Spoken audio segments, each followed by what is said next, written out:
Assalamualaikum warahmatullahi wabarakatuh. Saya Ronan Fernando, NPM C1B020027 dari kelas Manajemen D. Di sini saya akan membahas tentang inflasi. Inflasi dapat diartikan sebagai kenaikan harga barang dan jasa secara umum dan terus-menerus dalam jangka waktu tertentu. Adapun beberapa ciri-ciri dari inflasi. Yang pertama, harga-harga barang pada umumnya dalam keadaan naik terus-menerus. Yang kedua, jalan uang yang beredar melebihi kebutuhan. Yang ketiga, jalan barang relatif sedikit. Yang keempat, nilai uang atau daya beli uang turun. Pencegah inflasi telah lama menjadi salah satu tujuan utama dari kebijakan ekonomi makro pemerintah dan bank sentral di negara manapun. Lalu ada pula dampak dari inflasi. Yang pertama, dampak inflasi terhadap pendapatan. Inflasi dapat memberikan dampak positif dan negatif terhadap pendapatan masyarakat pada kondisi tertentu. Misalnya, inflasi lunak justru akan mendorong para pengusaha untuk memperluas produksi sehingga meningkatkan perekonomian. Namun, inflasi akan berdampak buruk bagi mereka yang berpenghasilan tetap karena nilai uangnya tetap sedangkan harga atau barang jasanya naik. Yang kedua, dampak inflasi terhadap ekspor. Inflasi juga dapat berdampak terhadap ekspor negara. Kemampuan ekspor suatu negara akan berkurang ketika mengalami inflasi karena biaya ekspor akan lebih mahal. Selain itu, daya saing barang ekspor juga mengalami penurunan, yang pada akhirnya pendapatan dari devisa pun berkurang. Yang ketiga, dampak inflasi terhadap kalkulasi harga pokok. Kondisi inflasi akan mengakibatkan perhitungan penetapan harga pokok menjadi sulit dikarenakan bisa menjadi terlalu besar atau terlalu kecil. Persentase inflasi yang terjadi di masa depan seringkali tidak dapat diprediksi dengan akurat. Hal ini kemudian akan membuat proses penetapan harga pokok dan harga jual menjadi tidak akurat. Yang keempat, dampak inflasi terhadap minat menabung. Pada kondisi inflasi minat menabung, sebagian besar orang akan berkurang. Alasannya karena pendapatan dari bunga tabungan jauh lebih kecil, sedangkan penabung harus membayar biaya administrasi tabungannya.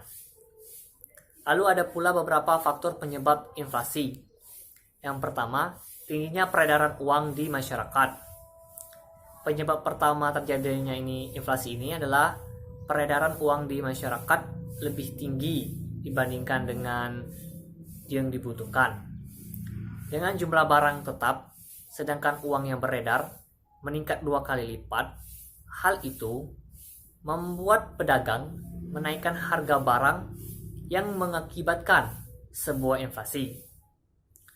Lalu yang kedua ada meningkatkan biaya produksi.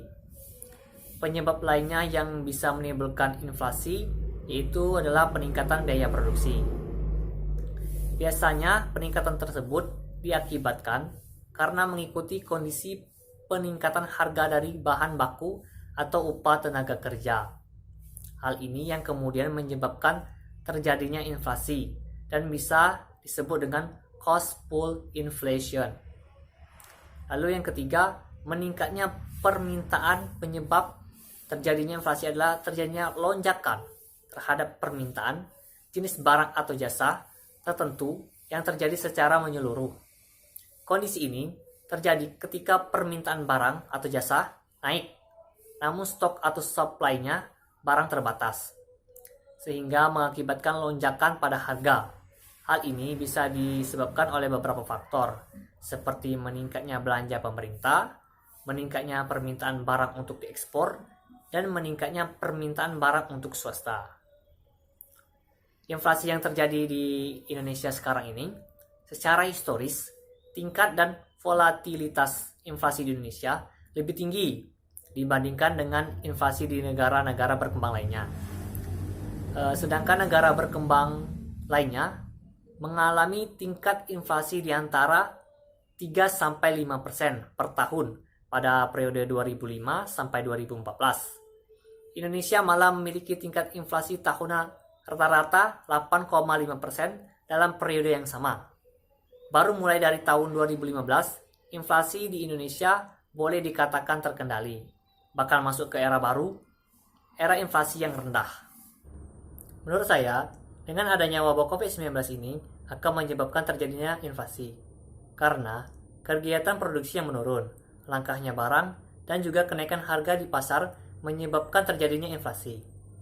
Pandemi COVID-19 ini berdampak pada kondisi perekonomian Indonesia, khususnya pada sektor perdagangan, yang meliputi kegiatan ekspor, impor, bahan baku, dan barang modal. Terlebih Indonesia masih mengandalkan impor dari Cina untuk bahan baku industri dan juga bahan pangan. Contohnya seperti bawang putih. Sekian dari saya. Wassalamualaikum warahmatullahi wabarakatuh.